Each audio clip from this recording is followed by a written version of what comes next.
Sensorial FM. Primeiro lugar em audiência. Conquistando você com som e qualidade. Aqui. Sensorial FM. Fique ligado, vem aí a próxima atração.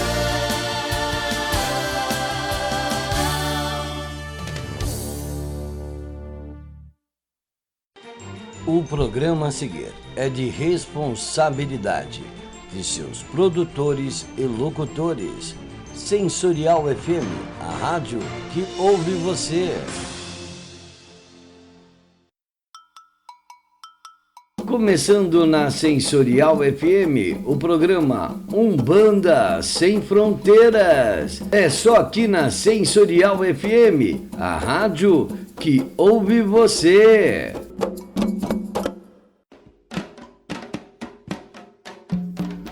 Bom dia, amado ouvinte. Aqui quem vos fala é Pai David Obaloaê, falando com vocês hoje, internacionalmente, direto de Amsterdã.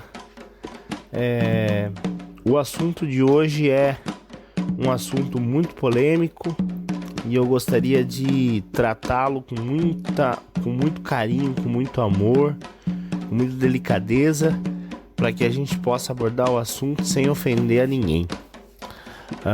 A bênção Pai Eduardo, a bênção Pai Dermes, a bênção Pai Joãozinho, meus amigos, meus companheiros. É um prazer estar falando com vocês e para vocês da Rádio Mundial.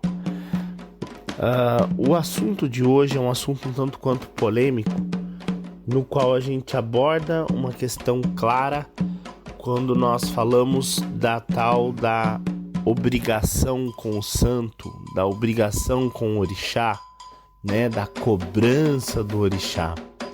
A gente precisa desmistificar muita coisa para poder entender que muitas vezes alguns sacerdotes, eles agem de má fé. Eles agem de má fé fazendo com que haja uma necessidade falsa e extrema da pessoa fazer algum tipo de iniciação espiritual, algum tipo de recolhimento, para que ela possa gastar o dinheiro, né, neste processo. É óbvio que não são todos os sacerdotes que fazem isso. Eu preciso deixar bem claro que existem muitos sacerdotes honestos, muitos sacerdotes que são verdadeiros com seus filhos, né? Mas a cobrança do orixá é algo que precisa ser compreendido e entendido. Existe um estado em que alguns seres humanos vêm para a Terra. Esse estado é chamado estado de Abiku, tá? São crianças que fizeram um pacto, fizeram um acordo espiritual lá no Orum, antes de vir até a Terra. Essas crianças, elas fizeram uma espécie de um acordo espiritual, que elas voltariam cedo. Isso é a explicação da nossa religião para o estado de Abiku, para o estado daquela criança que nasce e morre antes dos 7 anos. Essa criança normalmente ela tem um acordo espiritual lá em cima, que ela fez com uma sociedade espiritual para que ela voltasse logo para eles. Algumas dessas crianças, elas podem ser evitadas de passar por isso, no caso delas passarem por uma iniciação espiritual, porque a iniciação espiritual ela é um acordo que nós fazemos aqui no Aie, aqui na Terra. E essa iniciação espiritual, ela muitas vezes pode salvar a criança, tá? Mas ele é um caso que ele é emergencial até os 7 anos. Depois disso, a pessoa pode continuar sendo Abiku? Sim, pode. Todos nós somos Abiku, aliás. Todo ser humano nasceu para morrer. A única certeza que nós temos é da morte. A palavra Abiku significa Abi e Ku, né? Nascido para morrer. Todos nós nascemos com uma data prevista por Deus para estar na Terra. Todos nós estamos aqui com uma única certeza, a certeza de que um dia nós voltaremos para o nosso lar espiritual. A diferença é que normalmente esta criança ela faz acordo para abreviar este momento. Então são crianças que enrolam o cordão umbilical no próprio pescoço dentro da mãe, são crianças que se jogam dentro de poço, que se colocam em risco desde pequeno, né? Então são situações onde são situações muito distintas, situações muito certas, muito claras. Este sim tem essa necessidade extrema de ser iniciado, né? O restante das pessoas não tem esta necessidade extrema, né? E a gente não pode fazer com que a pessoa se torne refém da situação de iniciação. Isso é, a pessoa muitas vezes ela passa por uma situação no seu templo aonde ela se torna refém de uma situação. Olha, se você não se iniciar, vai acontecer isso. Se você não se iniciar, vai acontecer aquilo. Não podemos, de maneira alguma, acreditar nessa situação. Orixá é amor. Orixá, ele é uma divindade que ele vai te guardar e te proteger. O orixá jamais te colocará numa situação ruim por dinheiro. O orixá, ele é uma divindade que ele te acompanha desde o momento do teu nascimento, independente de você ter passado pelo processo iniciático ou não. A questão do processo iniciático, ela começa internamente. Não existe uma iniciação que seja apenas externa. Ela precisa ser interna para valer a pena. Então, desta forma, eu acredito que todo ser humano pode e deve se iniciar no orixá, mas jamais, de forma alguma, ele deve ser coagido ou deve ser refém de uma situação. Orixá é amor, orixá é vida e orixá está presente na vida de cada um de uma forma singular. Está presente na água que nós bebemos, sendo ele Oxum, está presente no ar que nós respiramos, sendo ele Oiá, está presente no ferro do nosso sangue, está presente em todos os minerais do nosso corpo e no nosso respirar. Que os orixás te abençoem infinitamente e que vocês possam ter entendido um pouquinho mais.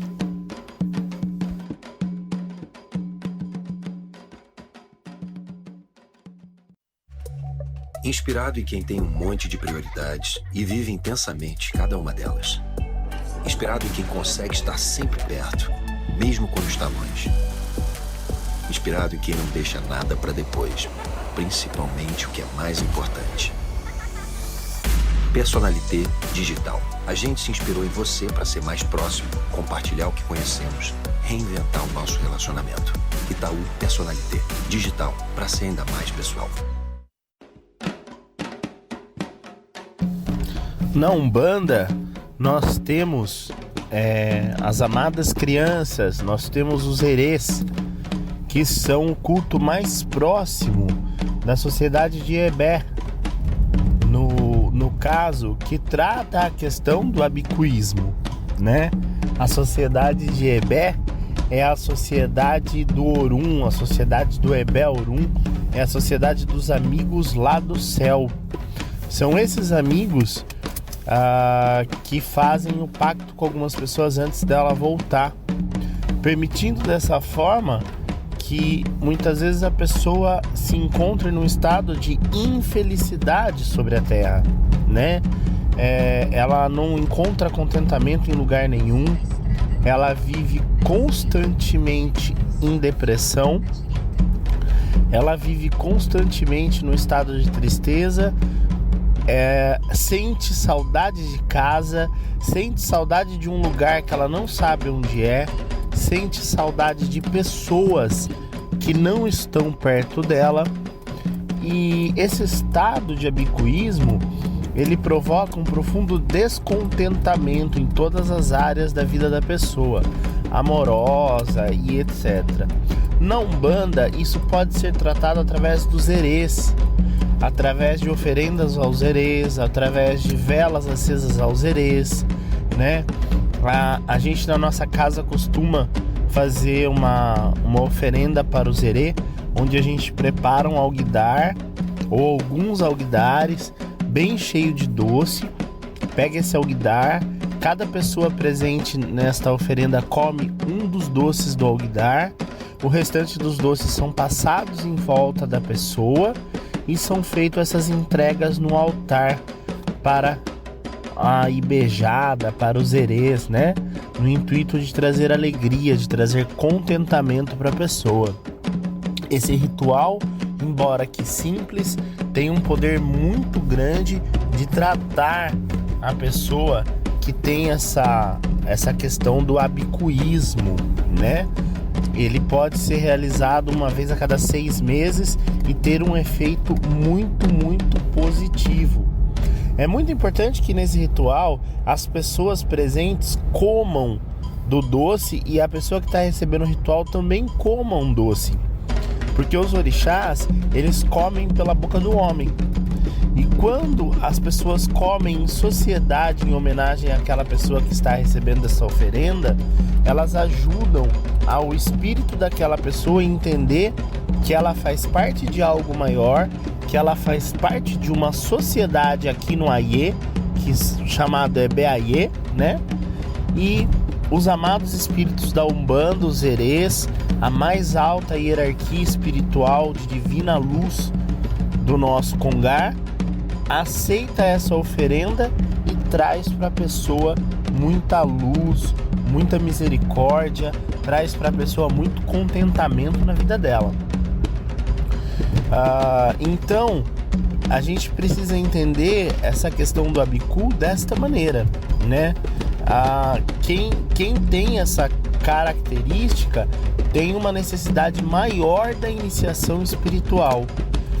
Mas o que eu não consigo acreditar é que a pessoa que não sofre do estado de abicuísmo, que ela seja colocada pelo orixá numa situação aonde o orixá obriga a pessoa ou o orixá prejudica a vida da pessoa para que ela se inicie. Não é aceitável pela Umbanda e nem por nenhuma religião afro-brasileira que tem uma teologia digna e uma teologia consistente com a teologia iorubá, a teologia africana, de que a divindade seria a causadora de problemas e enfermidades para que a pessoa se inicie, né? A gente precisa ver se às vezes não há uma questão humana envolvida, né? Se o sacerdote não está mais preocupado com a parte financeira do que com a própria vida espiritual da pessoa. A iniciação espiritual, ela é uma questão na onde o homem, ele faz um pacto de acordo com o orixá. E não adianta você se iniciar no orixá e não trazer para sua vida o comportamento do orixá.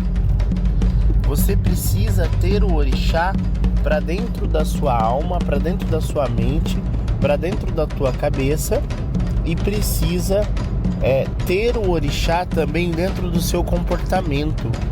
Nada adianta você se iniciar no teu orixá se o teu comportamento não muda. Não adianta você se iniciar no orixá e o teu comportamento continuar sendo o mesmo. Não adianta você se iniciar na Oxum e dizer, sou filho da Oxum, e não ter o comportamento de uma princesa, de uma rainha. Não adianta você não ter a elegância, não ter o carisma. Muitas vezes nós possuímos o assentamento do orixá, mas será que o orixá nos possui? Né? Ou o contrário, muitas vezes nós recebemos possessão do orixá, nós somos tomados pelo orixá. Mas será que O orixá nos possui? E será que nós possuímos o orixá na nossa vida realmente? Porque a iniciação, muitas vezes, ela é um ritual. Mas possuir o orixá está muito além dessa questão. Possuir o orixá está no comportamento do homem. É muito importante analisarmos essa questão. Orixá não maltrata, orixá não judia, orixá não cobra, não prejudica a vida do seu filho. Orixá é amor, orixá é compaixão. Tenho certeza plena de que orixá ele fará tudo o que puder para te ajudar, jamais para te atrapalhar.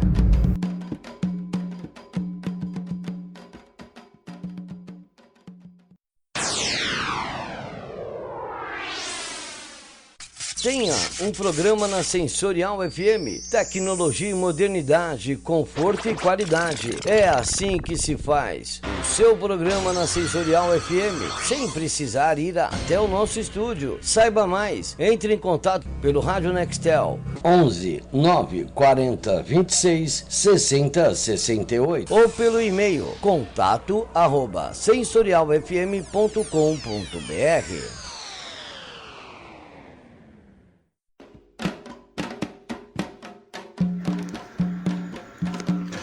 Olá meus amigos, olá meus irmãos, aqui é Pai Dermes de Xangô em mais um programa Umbanda Sem Fronteiras pela nossa Sensorial FM, programa que é apresentado por Pai Du Perales, Pai Joãozinho Galerani, Pai Davi e por mim, Pai Dermes. Mais um encontro de muita alegria, boa música, bons pontos cantados, uma discussão muito gostosa, na verdade um diálogo, não é? Porque a palavra discussão pode ser no sentido de briga e não é o caso, é no sentido de diálogo mais do que debate.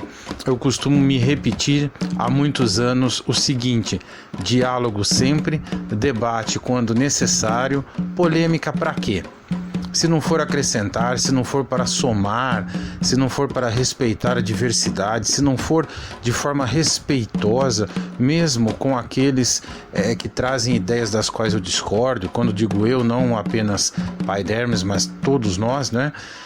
Para que eu vou conversar? O que eu vou acrescentar? Vamos ouvir mais. Vamos falar sim, vamos ter o nosso espaço.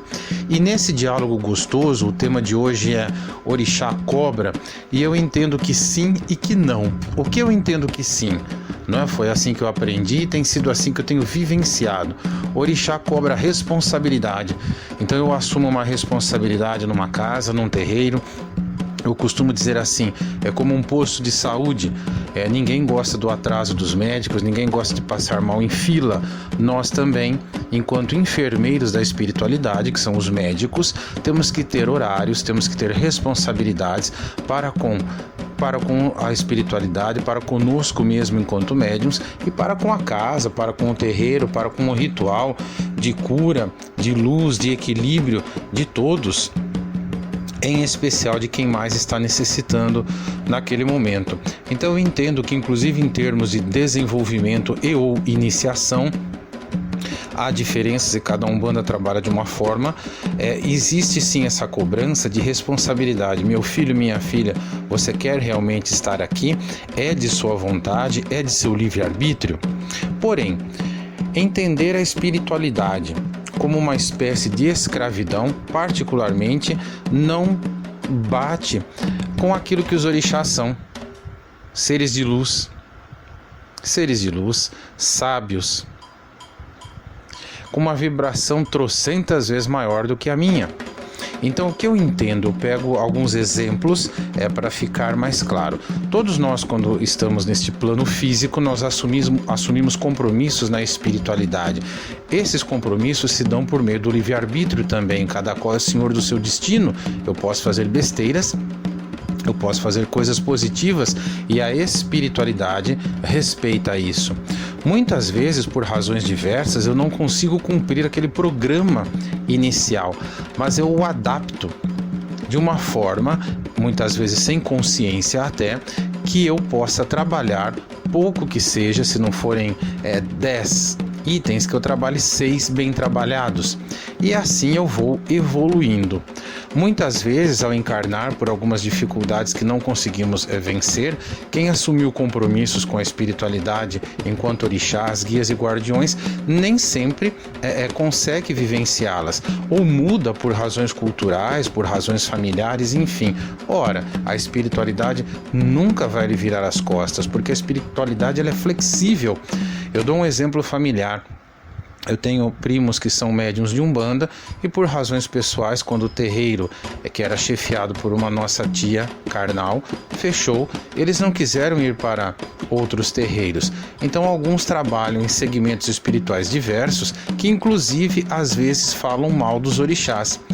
E esses primos, enquanto estão fazendo trabalho de cura com pessoas em drogadição, em situações diversas, mentalizam os orixás e dizem assim: pai, mãe, não liguem não para o que o líder religioso está dizendo, vamos embora tocar esse trabalho em benefício do próximo.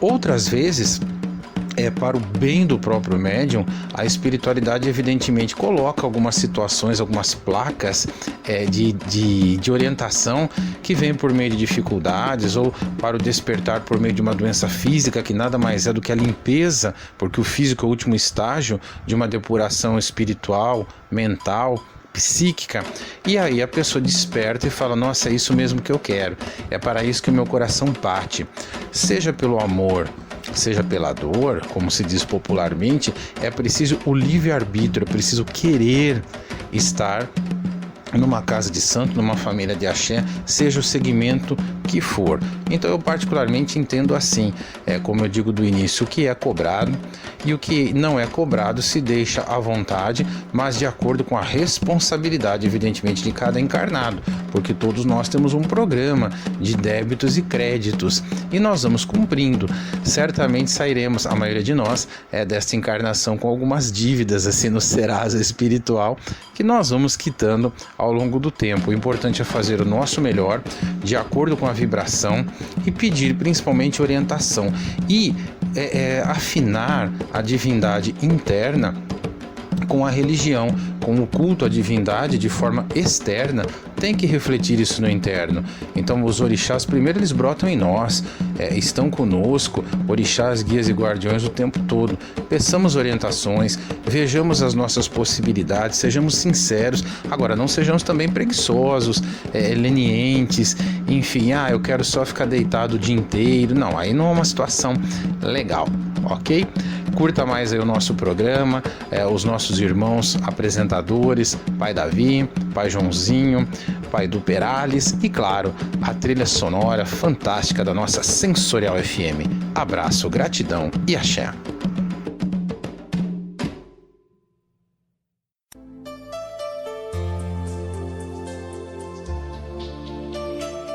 Sensorial FM Web, a maior rádio holística do Brasil.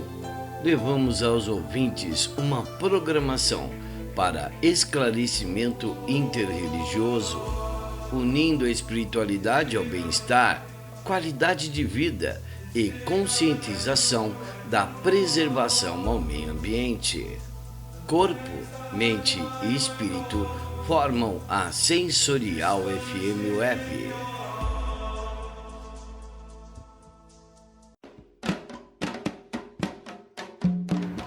Olá, amigos da Rádio Sensorial FM, nosso programa Umbanda Sem Fronteiras, falando mais uma vez com vocês aqui, nesta quinta-feira, e hoje sobre esse tema muito bacana, proposto por nosso querido Pai Davi, de Omolu, cobrança de orixá.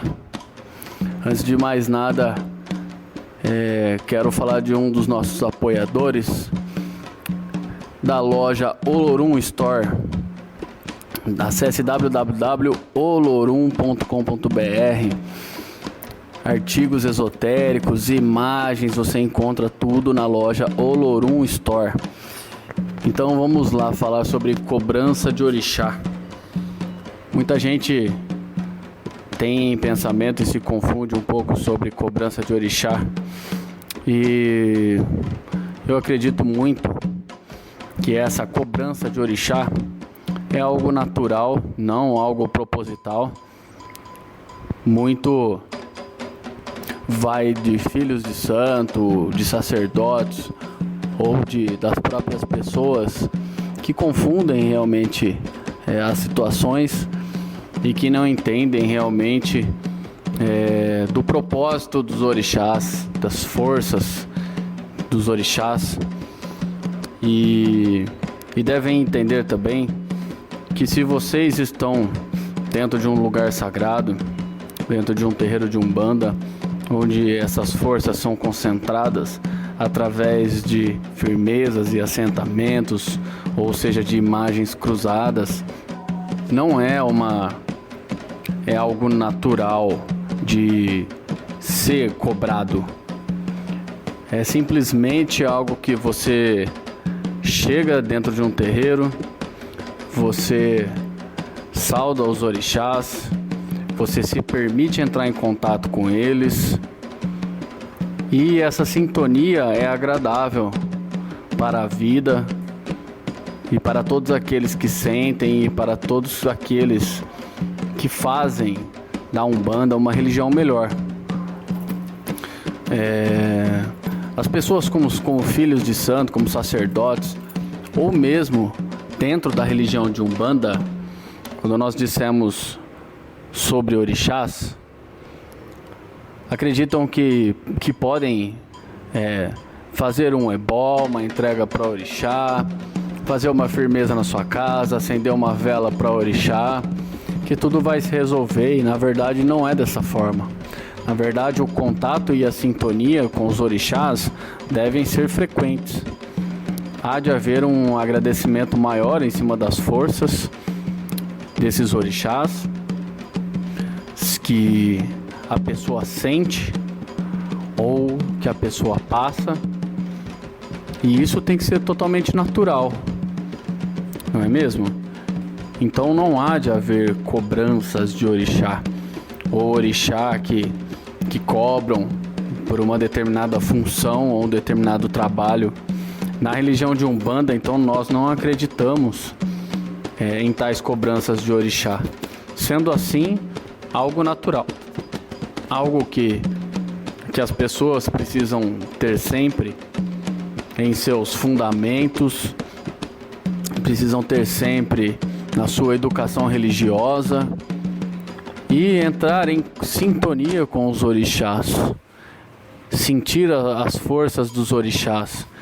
Isso faz com que as pessoas se engrandeçam, isso vai fazer com que as pessoas sejam mais sensíveis a essas energias dos orixás e, consequentemente, agradecer a essas energias, a essas sintonias, entender que o propósito da vida e as cobranças devem ser realmente da pessoa em sua vida, diante do seu livre-arbítrio, diante das suas causas e consequências, e não achar que tudo é uma cobrança divina ou tudo é uma cobrança dos orixás.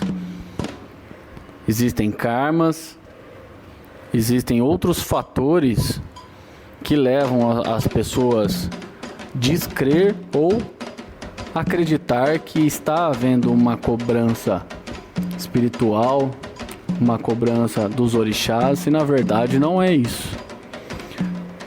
Na verdade, se você está na Umbanda sendo guiado pelos seus guias, se você está sendo guiado pelos seus mentores espirituais, pelo seu sacerdote, pai, mãe de santo, você deve sim cumprir com essa missão.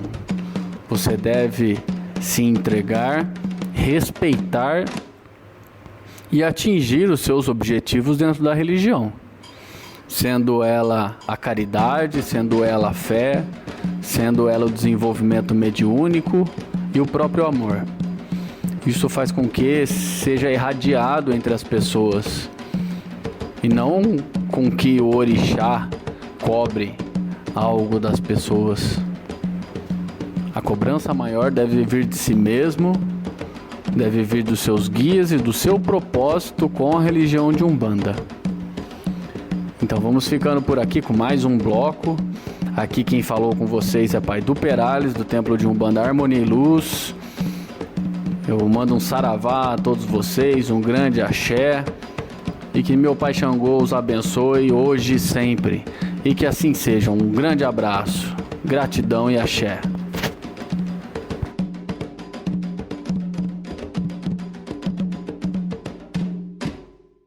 A Manco é parceria além da obra. Ô, seu Maravilha, chega mais. Ó, troquei toda a parte elétrica e hidráulica. O segredo aqui tá na escalação, é tudo a Manco. Rapaz, Matia, você é parceiro mesmo, hein? Ficou uma maravilha. E usando a Manco, né, seu Túlio? É golaço. Golaço? Túlio Maravilha chega aos 1001 Mais uma minha conta. A Manco tem soluções com produtos de qualidade para a vida do brasileiro. Pensou em parceria? Pensou em Amanco. Amanco, Amanco. Pessoal, bom dia a todos. Estamos novamente aqui no nosso programa Umbanda Sem Fronteiras, sempre trazendo as notícias de Campinas, as ações, os terreiros da nossa cidade. Hoje a gente vai conhecer a história do Pai Francisco de Oiá, que é o idealizador do prêmio Destaques do Axé, um prêmio muito importante na nossa cidade e no nosso estado. Pai Francisco, bom dia, sua bênção. Por favor, Pai, conte pra gente a história dos Destaques do Axé. Boa noite, Pai Joãozinho. Que essa abençoe a benção. O Destaque do Axé nasceu de uma ideia, né?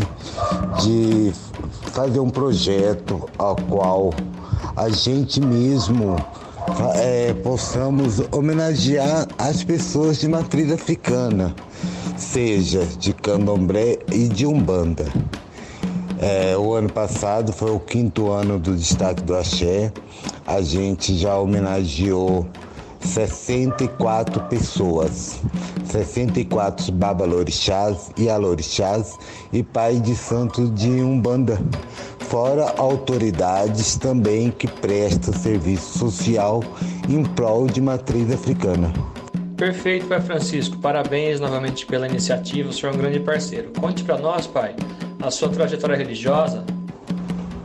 Pai Joãozinho, eu fiz santo no ano de 1985, numa cidade chamada Pirapozinho, ali na região de Presidente Prudente.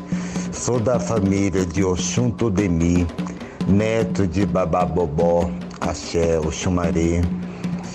Estou em Campinas já há 27 anos, com casa aberta aqui no Taquaral. Hoje eu posso falar que eu já sou avô de santo, tenho filhos de santo com casa aberta. É a nossa caminhada, né? Que a gente não para. É terreiro, é projeto social. E agora no mês de março teremos novidade no Destaque do Axé, né? E assim por diante, meu irmão. Pai Francisco, o senhor pode passar para a gente seus contatos, horário de trabalho, como é que funciona a sua casa? E a rádio está à disposição, Pai, porque o senhor precisar. Pai, eu atendo diariamente, de segunda a sexta, das 8 às 18 horas, com hora marcada para jogo de búzio. Na minha casa tem gira de desenvolvimento e também de passe de 15 em 15 dias aqui na minha casa. E estou à disposição também de vocês. É um prazer estar aí junto com vocês.